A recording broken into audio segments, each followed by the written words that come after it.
Good evening. I'm Dan Long, Chair of the Midtown Ventura Community Council, and would like to welcome everyone to this virtual meeting of June 11th, 2020. Sorry for the little delay, but we're ready to go now. I apologize that I do not have a camera set up on my computer. For those of you who don't know me, I am a bit of a techno dinosaur. However, MVCC board member Greg Mansfield is our administrator tonight, who's working mostly behind the scenes to run the meeting. Just a few housekeeping notes. Our meeting tonight will be focused on both of our hospitals in Midtown with just two speakers. Participants may keep their camera on or off, but we ask that you mute your microphone and phones to better hear the guest speakers. Any questions for speakers should be directed through the chat function on the GoToMeeting platform, where they will answer the questions at the end of both presentations. The topic will be kind of a state of the hospitals, looking at conditions pre-COVID-19, adjustments they made during this ongoing crisis, and their perspectives as we emerge. How is the health and well-being of all the staff? What safety precautions have been implemented for anyone entering the hospitals? How the community may help, and what should we be aware of now and as we move forward? The discussion is not about the virus itself, but rather how both hospitals needed to adapt quickly and what future planning and policies may be needed to be implemented to deal with future emergencies. We are very proud to have two speakers with very impressive resumes and have done so much for our community.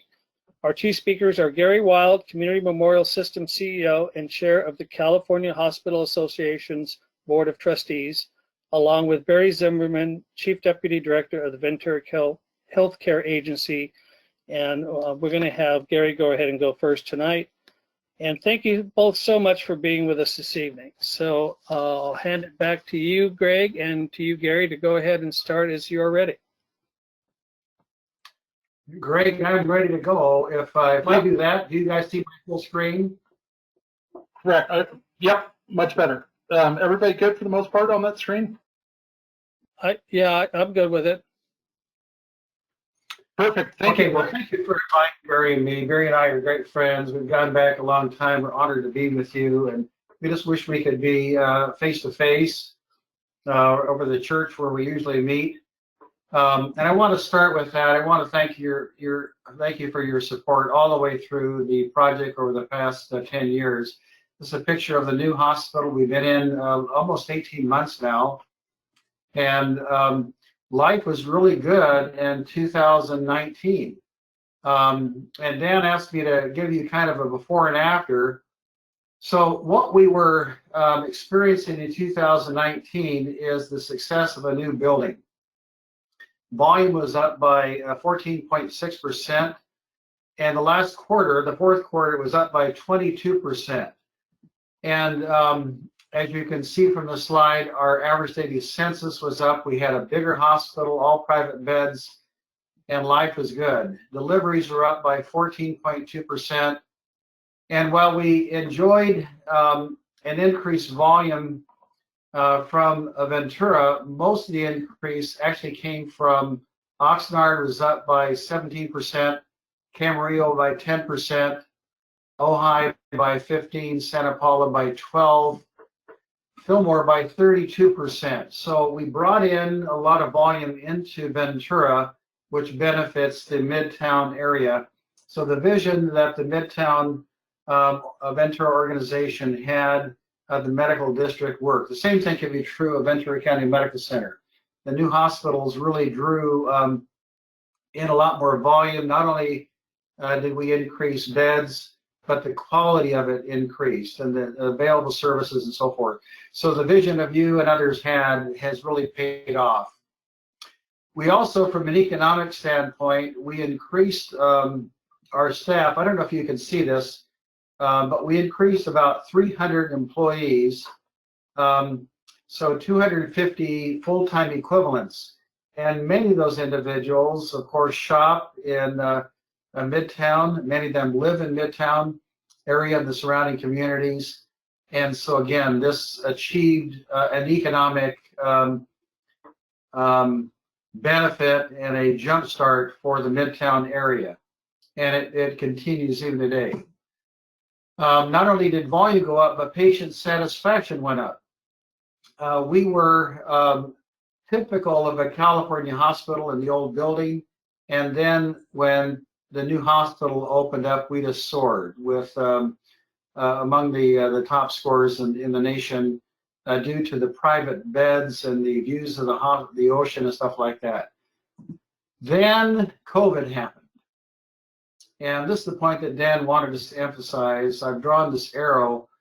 And right around the beginning of March, it started in April, February, I meant to say, but March, and really hit in April, volume fell. And the greatest reason the volume fell was because of the surgery cases going down. We voluntarily, as hospitals in California, we work with the governor's office, and we determined to voluntarily suspend elective procedures, elective surgeries, elective cath procedures, elective GI lab procedures, etc., so that we would not expose patients unnecessarily to the COVID virus, and we would not expose our staff and other patients from bringing more people in than was absolutely necessary.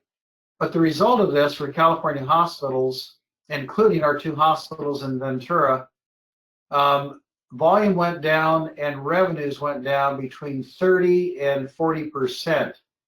And any of you that run a business would know that if you reduce revenue by 30 or 40%, you're hurting.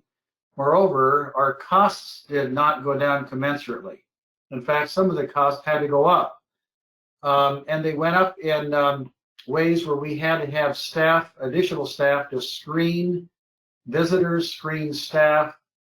And so we had to buy personal protective equipment, sometimes at premium prices.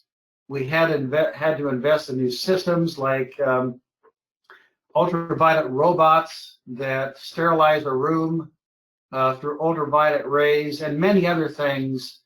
But our costs did not go down to the same degree that revenue went down. And I'll talk about this a little bit further. Financially, I'm just sharing the slide that I showed to our finance committee. We don't have May's financials out yet, but you can see if my cursor, can you see when I move my cursor here? You see that? Yeah, Yes. I can see it. Yes. Okay. So you see for a single month, even after we received stimulus dollars of $8.2 million, we still suffered a loss at CMH of $2.5 million. And we really suffered a loss in March, a big loss. So we were actually well below our budget by, let's just say, $12 million compared to what the budget was, even after the $8.2 million stimulus funds. And the Ojai Hospital also lost $1 million, lost almost $3 million for a year to date because of this loss, the sudden loss of revenue. So let me just go through that very briefly. The federal stimulus dollars, there are actually 3 buckets, and this is an oversimplification, but there are 3 ways to allow hospitals like VCMC and CMH to try to become financially solid. We won't be back to our normal levels, but at least we'll be able to survive the COVID crisis. But the 3 ways that the federal government has helped hospitals is first, the stimulus dollars. You've heard of CARES, the CARES Act. And there were 2 parts of this. The first one was a $100 billion grant money for hospitals. And we received 8.2 million of that so far. Ojai has, in May, received another $3.7 million as a critical access hospital. And we expect more to come. We expect about another $12 million to come. And then there was a stimulus B, another $75 billion at the federal level. And VCMC will be benefiting in the month of June with this for about $20 billion that'll be allocated. But so far, $103 billion of the 175 still is unallocated, has not been distributed. The other second program was FEMA.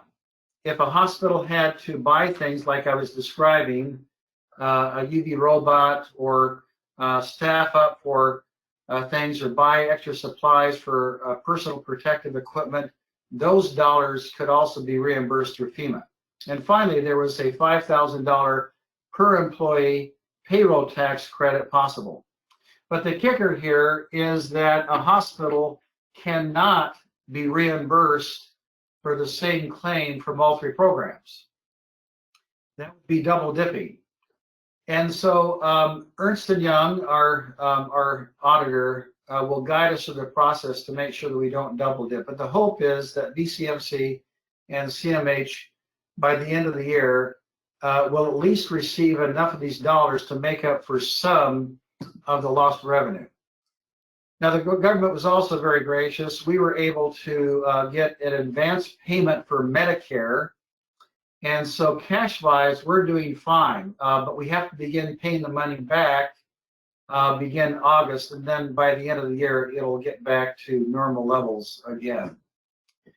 Our surge plan, when this first started, we created a plan in concert with the County of Ventura, linking arms with all the area hospitals so that we could respond appropriately to what was unknown at the time. How bad is this going to be? Are we going to be swamped like New York and Italy, where we would have too many COVID patients to possibly care for them? Or would it be more moderate, like we saw in Germany? And as it turns out, for California at least, we're more like Germany than we were like Italy. Level 1, we screened all visitors. We did that immediately at the very early part of March. And then level 2, we decided to restrict visitors to only essential companions. And no visitors could come to our long-term care facility. Level 3 is really where we are, where the community prevalence is great enough that we do not allow any visitors except on rare occasions, which we call, again, essential companions. And the reason for this may seem harsh, but the reason for it is we would be unnecessarily exposing visitors to a virus, but more importantly, someone who is asymptomatic may come into the hospital and expose staff or visitors, and that would be tragic. We've also, and you'll see this a little bit with the diagram, we've increased our capacity by renovating and making ready beds in the old hospital. And we've gotten those licensed so that we can use them within approximately a day notice. We can expand our resources. Level 4, we're not here. We hope we're not here, although there are some areas of California that I'll talk about where it is so, they are so inundated that the state and federal resources have been called in. So this is an aerial view of our diagram. I'm sorry if you're not familiar with our campus, but this is the new hospital. This is the old hospital. And what we did, we immediately started to shut down entrances to the hospital. We locked the old front entrance on Brent Street, and we locked the back entrance where most people were familiar with and came in. We also allowed our staff to come in through these bridges connecting the building, but they had to be screened. So any physician, any staff member, every day walks into our campus through these screening bridges, and they're required to fill out a questionnaire. Have you had any of these symptoms? And then they have their temperature checked to make sure that they do not have any a fever at that time. We've found many. We found physicians that did not know they had an elevated temperature, many staff members, and when they go, very, very rarely, I can't think of an example, have they tested positive for COVID. But we have to be very err on the side of making sure nobody brings it in. Our surge plan, and every hospital in the county, every hospital in the state has developed one of these. This is the entrance right here where I say outside screening. This is the entrance to our new emergency department. Anybody who comes there and has a temperature or cough or COVID-like symptoms, flu-like symptoms, they're not allowed in the building. Instead, they drive their automobile around where these arrows are shown, and they'll go into the back of our parking structure, and then they are checked out by the ambulance entrance. And if they need to be admitted, they either come in through this direction here or through our old emergency department. So we segregate all potential COVID patients. We also have these beds, 15 beds ready to go for an additional emergency department if we need it, 21 beds of an intensive care unit if we need it, and 24 additional beds that all have been licensed or relicensed, so we can, as I said, within just hours' notice, open up the old building to respond to our community needs. So we're dealing with a new normal. So what is normal? Compared to 2019, Dan's basic question, normal, we are now doing elective procedures again, and volumes are back to normal. In fact, they're a little bit higher than normal. What's not normal? We're doing all the screening and temperature checks with everyone. We have some travel restrictions, and if staff members, physicians, or employees travel outside our area, they're required to be screened before they're allowed to come back to work. PPE must be worn at all times. I guess we're all used to that now. But think of a nurse or a physical therapist or a physician, they must constantly wear the mask all times during the day whenever they're in the building. All pre-procedure patients must be tested for COVID-19, and COVID-19 patients are isolated and they're congregated in one of our units and while they're in the hospital. And of course, we remain on alert for a surge. Staff well-being, all staff positions are screened. That's to keep them safe and others safe. We chose not to furlough or lay anyone off. And at the time, that was controversial. With revenue going down, you'd think that most businesses would lay off. But we saw the day that has now happened where we need every staff member because census has now come back up. And that was a smart play. Plus, our staff really appreciated that, so they did not have the economic stress during this time. Early on, we required staff positions who were exposed to be quarantined for 14 days, but we supported them at home. And we've done a lot of mental health support. We have mindfulness exercises. We have support groups. We do a lot of rounding and celebrations. Ice cream on carts goes a long way. And overall, I think the staff are remarkably happy. Let me just talk very briefly about statewide issues. Unlike New York, unlike Italy, California did not have a huge spike up followed by a sharp decline. We're really in a phase where we're smoldering within most of California. Every California community has COVID, and the numbers continue to increase per day. The number of hospitalizations has increased a little bit lately, but pretty much manageable. But there are some geographical hotspots in Imperial County, and we have mutual aid agreements, and I'll talk about that briefly. Long-term care facilities is really our problem for two reasons. The virus can spread very quickly, and those populations are our most vulnerable. We had a long-term care facility in Ventura, this is last week, where there are now approximately 40 residents who have tested positive, 9 staff members, 2 deaths, unfortunately, have occurred. So that's really our problem. Now, if you can see this down here at the south of the border, we have 2 hotspots.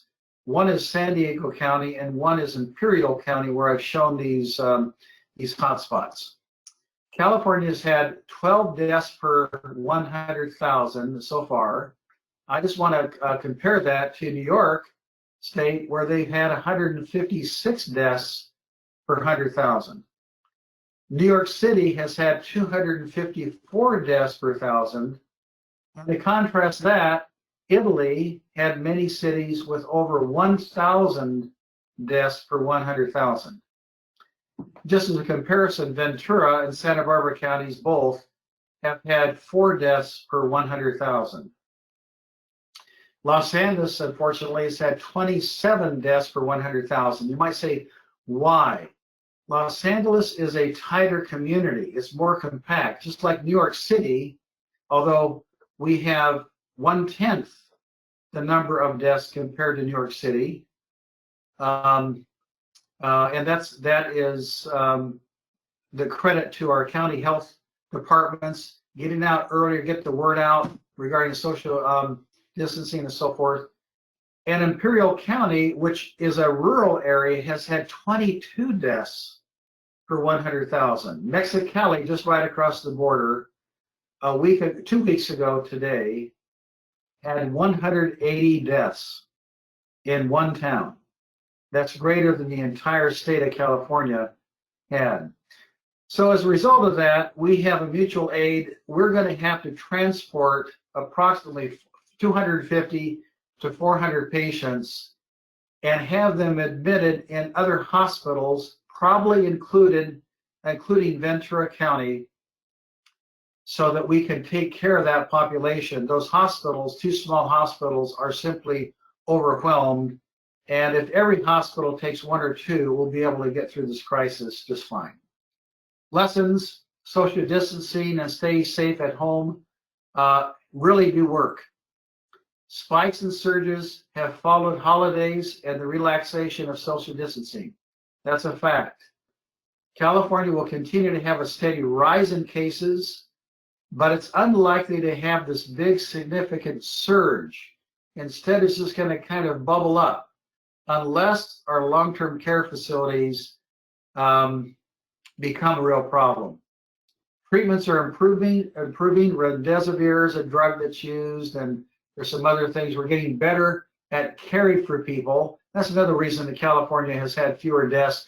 We frankly learned from Italy. We learned from Germany. We learned from New York.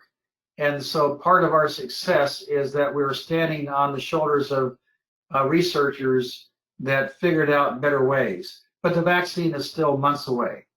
So that's my report. I'm happy to take questions after Barry presents, and thank you for letting me do so.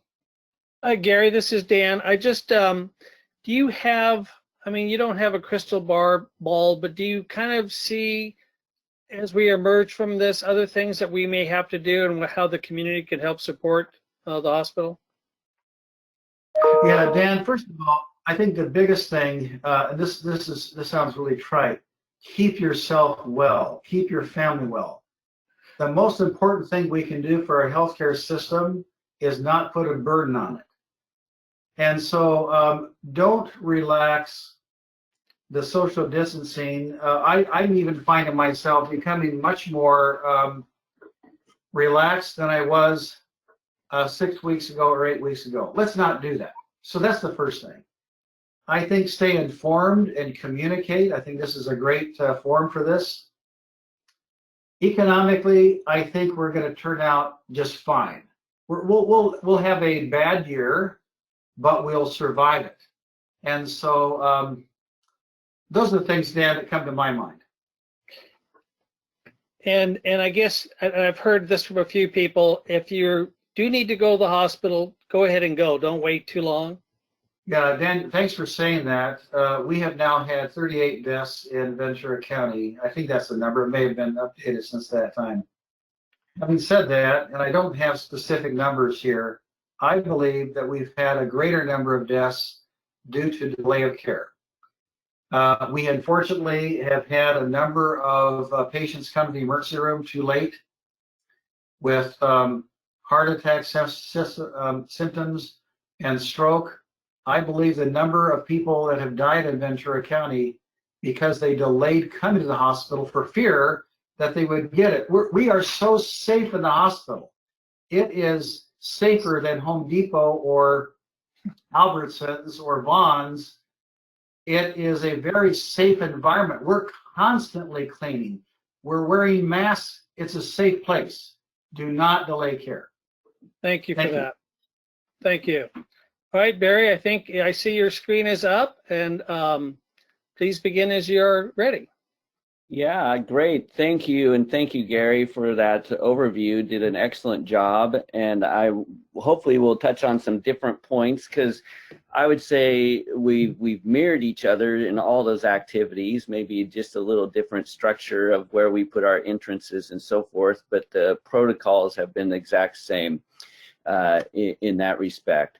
So I'll touch on a few things there and continue on. But as many of you know, we have completed a north wing associated with the hospital, once again, adding the highest quality care for the residents there.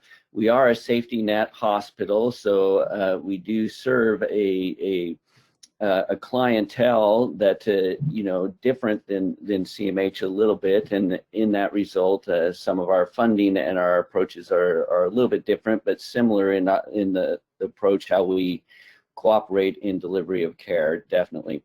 Prior to COVID, and many of you may have read in the paper, there has been some areas of improvement, in particular with the finances with the hospital. And so partly one of my primary objectives and goals is to turn that around. And prior to COVID, we were making significant progress in that regard. Volumes were high, doing better, efficiencies were improving, and we were projecting to having a fairly good financial position for us. It's a multi-year approach, and we were projecting about a $5 million loss, which was an improvement over a $15 million estimated loss at mid-year. So a lot of positive was occurring until COVID hit. And now the COVID does have a significant impact on our progress that we were making.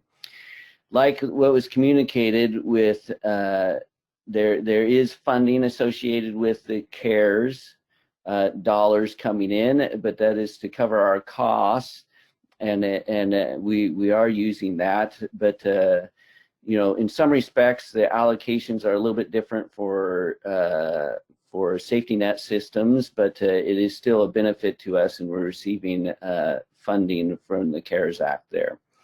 The impact of COVID did on average about a 29% volume drop.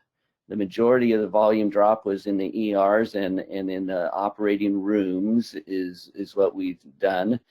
As we've opened up, we're starting to open up similar to community and bringing back what we call essential surgeries, not necessarily elective is the term that's been used broadly, but they're essential and needed surgeries are coming back online. We're not quite at 100% at this point in time, but we are quickly getting there. The COVID has created a new normal associated with the protocols within that does change the manner in which staffing occurs, as well as procedurally on who you're going to serve in the hospital. We notice that there is a new heightened level of stress that comes along with these new protocols, that it does add additional stress to staff, and we're very aware of that. Similarly, we have programs around the mental health and to relieve the stress of the staff there. On a personal note, I'll just make one of my daughters is not in our systems here, but is an ICU nurse. And since she's young and does not have children, she gets assigned all the COVID patients, and it is a very stressful activity in which that they're operating under, because every patient has to be considered a potential risk until ruled out. Similarly, I would say a comment on Ventura County in particular, I think has been positioned extremely well to respond to the COVID in general. Not only did county VCMC have an old hospital wing, CMH had an old hospital wing, Pleasant Valley had an old hospital wing. So all those added facilities throughout the county were used in order to build surge capacity for the entire county. and that is a unique characteristic, I think, within our county. In addition, I would say all the hospitals and the health systems have come together to address this need as a unit, as a whole, in order to meet and serve the community, which is also, from what I hear from other counties, is unique. For example, and I'll show you a slide here, the public health department has taken a very aggressive stance on long-term care facilities and nursing homes, that if there's an outbreak, even one positive, they will go in and test every single resident as well as staff in those facilities. And if practical, they will take anyone that is positive out there, and we will put them in a care environment within the hospitals that are more in a better position to care for those individuals. And that's not just with county, but that's with all the hospitals are accepting non-acute care patients, which is very unique, because there is no dedicated reimbursement per se for those patients, but it's the right thing to do for the community to prevent what we see in other areas where COVID goes through a long-term care facility and has very detrimental effects there. So I just wanted to point that out, that it's really brought together a community effort county-wide in that regard. So each hospital has developed additional surge capacity in which we can grow because of the old facilities. In addition to that, is significant protocol changes, screenings, testing, and so forth. In that, similar, there's expansion of equipment, ultraviolet, sanitizing machines, as well as expanded in ventilators and other capacity of isolation rooms, negative pressure rooms, and so forth. So that's been a huge activity and will become kind of the norm until a vaccine or other activities are in place to minimize the risk associated with a surge. I don't know if you have been tracking, but all this information on COVID can be found, and the local statistics on vcemergency.com. And I have clicked onto that, so hopefully you can see that. So this is one of the dashboards on it, so you can track and understand what is happening associated with the COVID activity, which we watch on a regular basis in order to understand and prepare ourselves. Most important, Barry, yeah. we can see it pretty good. Okay, great, thank you on that. So this is kind of a snapshot of everything that's been going on. If you haven't seen it, it goes through new cases, total cases. Some of the numbers we look at is the number of currently hospitalized. Just a half a week ago, we were around 20 to the low 20s of individuals that were hospitalized. We are now up, as of today, 41 individuals that are hospitalized. So we are seeing a dramatic, relative to our county and our activity, a dramatic growth in the number of critical patients that are now in the hospital. And so that is an important factor to know, as well as the total volume, which I'll show in hospitals, are increasing because activity is returning back to normal there. I'll just go through a few quick others. So this is the trajectory right here of the growth rate that we're seeing in the COVID positive arena. One of the things I wanted to point out, most people think this only impacts the elderly and the old, but if you look at the statistic here, this is 25 to 44-year-olds. We have nearly, 500 out of the 1,400 cases are in that age group. So it is not just a disease impacting seniors, it does impact the younger population as a whole, and that's an important public health message, that we have a lot of individuals that think that they're younger, that they're not susceptible to catching the virus. this is the, I'll just go to here, testing. One of the things that we've increased significantly is the testing volume throughout the county, where accessible testing sites for individuals who are perceived to have any contact, known contact, or has been having symptoms associated with it can receive testing. Our urgent care system within the county medical system is all set up. That's 7 sites that an individual can come through. You don't have to be insured through the county or anything. It's open to anyone. You can go to those sites, as well as 2 state sites that we were privileged to get from the state to set up, as well as we have now just no appointment drive-through sites at the colleges. That would be Oxnard College, Ventura College, and Moore Park College, as well as Santa Paula. Testing is important for those that are potential at risk. We have had outbreaks in manufacturing environments. We had a packing house that had 130 individuals exposed and needed to be tested, and a significant number of them were positive, and that's in order to prevent the spread. We will isolate and work with them to stay in an environment that doesn't further spread the virus throughout. The other thing that I would say is a cooperative effort throughout the county is that we will continue to do the testing. We established a physician's hotline, and this is for the medical professional networks, that we have rotating doctors that are accessible 24 hours a day to consult with any physician that is in the community. And we get a lot of calls from primary care physicians on how do I approach COVID, what do I do in this case, what can I do for my staffing. So that's been a very positive activity. So this is the statistic that shows the hospitalization of COVID patients, and this is what we're going to see, that we've seen over the last week actually, a significant increase in the number of hospitalized COVID patients at this point. So that is of concern. It's one variable of other variables that we'll be tracking.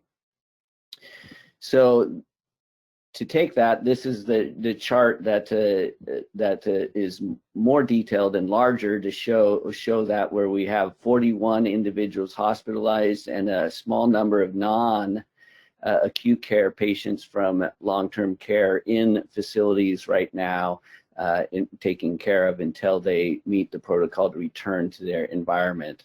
These are the other statistical numbers that show is how many beds are available, what type of beds, what type of service is available within the hospital systems across the county. This is a collaborative effort that we have going on. It's not on one community or one health system.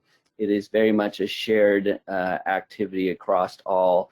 And I think that's one of the big positives actually that will perpetuate beyond this, is the cooperation amongst all the system for the betterment of the patients and those needing care. One of the big things that we have implemented is telehealth, and telehealth has become a primary way of interacting with individuals. There's been some limitations with that, but during COVID there are certain waivers and practices that allow us to more fully utilize that, and I see that as being an emerging activity that will occur going into the future, not only in clinic primary environments, but within the hospital setting as well. I did want to say, okay, that was kind of COVID, similar activities that I didn't go over with what Gary reported. It's similar in that regard. I did want to report out, though, that under this new normal, there's also activities that will continue to go forward and where we're headed within the medical system at the county here. One of the big areas is that we are expanding the psychiatric services within the inpatient unit. And so we're expanding our bed capacity there, which is a great need for the mental health services, as well as the crisis unit. We're increasing that capacity as well. So that's a huge initiative and a huge benefit for the community to expand that. We're also looking to put a crisis unit in the East County in order to address the services that are lacking there. Another major focus area is our pediatrics. And some of you may have heard or know about Ronald McDonald House. So Ronald McDonald House goes into the communities and establishes a residence in which families can remain there while their children are being cared for in a hospital setting. Most notably, it's done within oncology, those that are children of cancer patients and so forth, affects the whole family, and this allows the family to be there. We've been fortunate enough to work with the Ronald McDonald Foundation, in which they are not establishing a house, but we are establishing 2 family rooms within the hospital setting in which the families can reside, both the location where they can gather and somewhat have a normal interaction with siblings, with where they can do games, crafts, be with their parents, as well as overnight care there. In addition, we've been just recently awarded what are known as Proposition 4 funding dollars to expand the pediatric services within the hospital there. One of the new things is, we've established an inpatient midwifery service within Santa Paula, which is unique for that community, but is well-needed OB service there, as well as we will be continuing to expand our capacity within the hospital in general for acute care patients within the Feiner wing. As mentioned, telehealth is a new service line that is being perfected through the coronavirus. It is giving us an opportunity to really understand how that can be used and what the limitations are at this point in time. The other aspect is that we're looking to fully integrate behavioral health within the whole continuum of care of services throughout our whole system, which will be a well-needed activity. This is just a picture of how the renderings of how the Ronald McDonald rooms will look in there. The bottom 2 are the same room, but from different vantage points.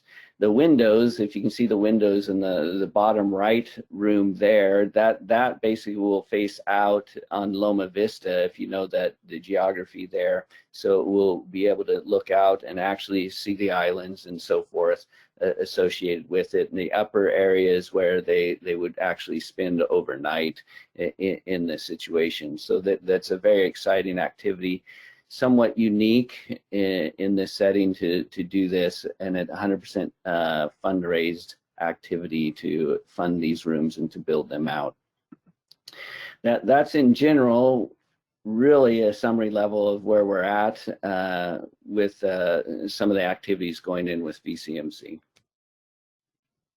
Well, Barry, thank you very much, and appreciate, I'm just amazed by both hospitals and all the things that you do for our community. So I know we have some questions. So Greg, I'm going to turn it over to you. Yeah, please, everybody, send me your questions in the organizer chat, and I will send a call on you to ask it. Sabrina, you're first up with your question if you want to ask it. Yeah. Sure. I had heard that VCMC and CMH were collaborating on a psychiatric residency program, and I wanted to see if kind of the events of this spring have in any way impacted the timeline for that. It seems like something that's desperately needed. As a reference point, I sit on our local school board, and so particularly the mental health of our youth is something that I spend a lot of time thinking about. Yes, the program gratefully was approved by the American College of Graduate Medical Education, and we have we had well over 100 applications, and the faculty selected 4 individuals. They're bright, they're energetic, they're well trained from various medical schools throughout the country. So that's going to start this year. Now, that's the good news. The bad news, it takes 4 years to go through a psychiatric residency. We also have psychologists in the residency program, and we're graduating already some of them. So the PhD psychologists and so forth. So advancing 4 years from now, we will every year graduate approximately 4 new psychiatrists.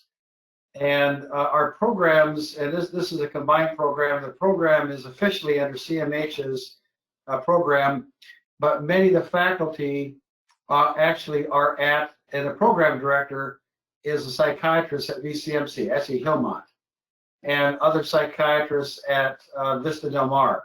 So this is a community effort. We are in short supply of psychiatrists.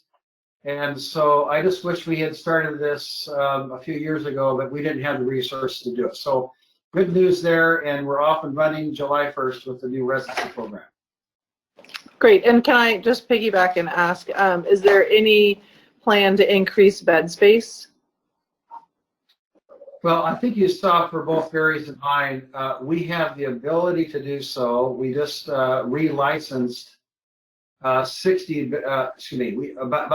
beds in the old Mountain Tower of CMH. We will only use those if we need to do so. So, and we're hoping that the community prevalence and the surge will not happen, but it will. Oh, I'm sorry, my apology. You're talking about psychiatry beds, is that right? I am. Okay, I think Barry, why don't you address that, and then I'll talk about it from CMH's standpoint too.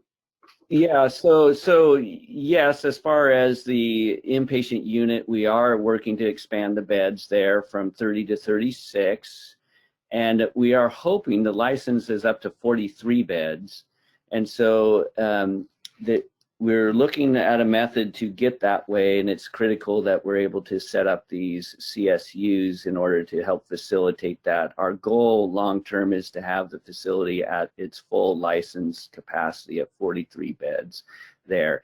That still does not achieve the demand, but it is a large increase from where we're at today. And I think one of your concerns would bring up, though, is that is not for juveniles or pediatric psychiatric care. And so that is one of the areas of concern that we have now, is how do we increase for juveniles and get the care for juvenile care for psychiatric services is still a deficit at this point. And if Greg, if I could do a little housekeeping here, can you take down Barry's presentation? I don't think we need that. So we can see bigger. Okay, no problem on that one. Okay, so my next question, do you have a question, Dan, or can I kick it off to the next person? I think Gary still wants to respond, but the other thing. Go ahead. CMH, we're still considering opening a geropsychiatry wing in our old hospital. That might happen, it may not. And we've just hired an additional addiction medicine physician. That's a real problem in our community. It's kind of a dual program, a psychiatric challenges, and that person's coming on, I think, in July. So I think that we're all trying to improve mental health services. We're going to do that, and I know it's slower than the community needs and demands, but we're moving the right direction. Yeah, I'm glad to hear that CMH is looking for the potential for a gyropsychic, facility that's badly needed within the community. But I think it's going to take the community effort to meet the spectrum of need within the psychiatric service arena. And that's coming together, and I think that after our collaboration countywide, hopefully we can address these issues to help bridge some of the big gaps we have. Great. Just a follow up on that question, Mary. Do you have a question you want to follow up on? Yes. This is the first that I've learned that you're going to be increasing the capacity at both the CSU and the IPU. Is that true? That is correct. That's our strategic objectives for next budget year, and so that's the best. That's our target to do that. Yes. And, okay, so do you have a timeline for that? It's right now we have it as a strategic initiative for next budget year. And so unfortunately, our budget is not going to be finalized until September. And so we'll be working on it through the summer, and hopefully that will work out for us, that next year we will be able to expand those beds and those chairs within the CSU. Are you thinking of going from 4 chairs to 8 chairs, or from 4 chairs to 12 chairs?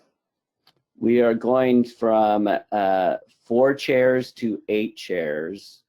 And 30. Okay, and then with 8 chairs, will you be able to have the staffing that will allow you to perform medical screenings at the CSU instead of people having to go to emergency departments and wait long hours?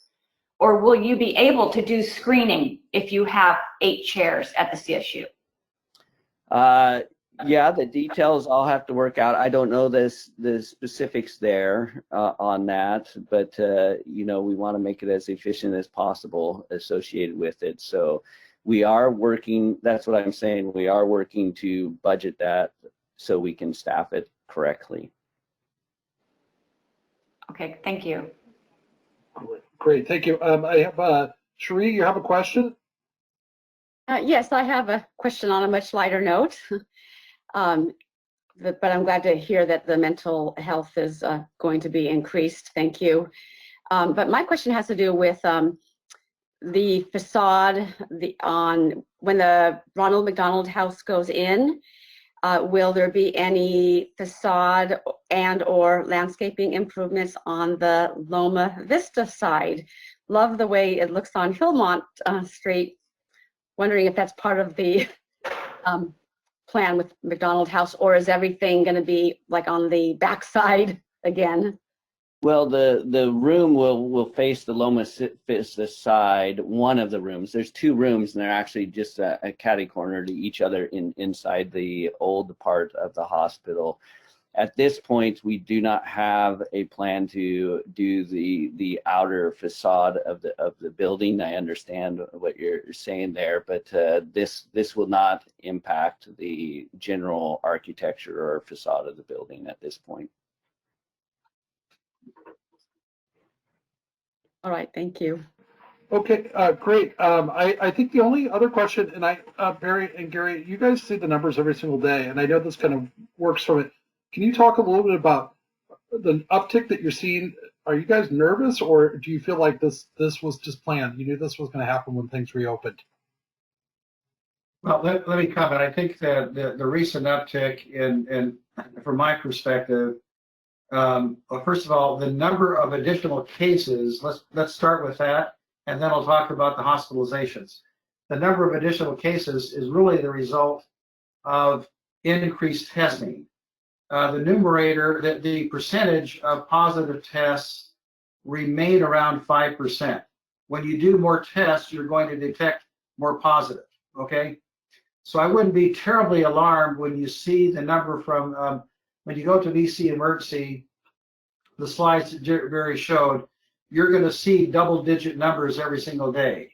And what we use is the 3-day rolling average is now in the mid-20s. That compares to a month ago where we were seeing sometimes only single digits and the low teens. So it might seem like we have a doubling of cases, but our testing has probably quadrupled in that same period of time. Okay, that's the first thing. The second thing, the number of hospitalizations recently, the blip up is the result. It's secondary to Memorial Day. We've seen this, it's predictable. And so as social distancing is relaxed, that's a problem. The reason that I'm not as worried about that is we can pick that as a real event. We saw this in other states with Easter. People gathered for Easter, and then 2 weeks later, the jumps happened. Lastly, as I said, the impact for Ventura County has really been, in addition to the Memorial Day, has been the long-term care facility. In one facility, we've had well over 40 individuals that tested positive 6 of those individuals were hospitalized at CMH over the weekend. That was a big bolus. That went from, I think we had 2 patients or 3 up to 7 to 9 in one weekend. And so that big jump up, you might be worried, but it wasn't as organic as one from Ojai, one from Oxnard, one from Ventura. You see my point there? It came from a single healthcare facility that we can containerize. We're still worried about it, don't misunderstand, but it's the result of that. Now if we still see an increase in 2 weeks, then we need to clamp down even more aggressively. Does that answer your question? Barry, would you agree with that? Yeah, I agree completely, and would add right now, we'll monitor, do we plateau or does it continue to rise? And that's of concern. But I agree with your assessment. The rate of growth is a product of testing, but our infection rate still stays at the same percentage, so that's important. And the large numbers of growth have been in pockets and not widespread throughout the community. We've had several long-term care facilities that have been hit most recently very hard. A week prior to that, we had a packing house, 2 packing houses, and some migrant farms that were isolated large positive groups. Very important that we understand those in order to what has been some people's misperception on the purpose of contact tracing, in order to validate who they've been with and to prevent the further exposure to additional individuals. And so that has been a very aggressive activity through public health in order to limit the exposure rate. Now, I don't know the numbers right off, but the last time I ran it, we had an infection rate. So one person that was positive, how many other people did they contact? We're below 5 in that regard, where some other states, such as New York and so forth, was like one person was affecting 11 others. You saw that break out in I think it was Korea, in which one individual potentially infected 100 individuals through a nightclub. But we seem to be honoring somewhat of our social distancing and limiting our contact, which is very helpful. And if we keep that up, then the rate of growth throughout a community spread will be limited. Great, thank you. Deanna, I'll kick it over to you. I have no other questions, so I think we're if close. nobody has any other questions, we're one last call out. And I just really appreciate both of you speaking with us tonight. I think we're very fortunate in Midtown to have such high-grade hospitals and personnel that are running things, and all the staff. So we can't thank you enough for all that you've been doing, especially in these recent months. So thank you again for being here with us tonight, and thank you for everything that you do. Pleasure. Well, thank you. Thank you for having me, and love hearing from you again, Gary. It's been a while, so. Great to see you, Barry. Well, thank you very much, and I think we'll go ahead and sign off. So thank you again. Bye-bye. Great, thank you, Bye-bye. Lieutenant. Appreciate it.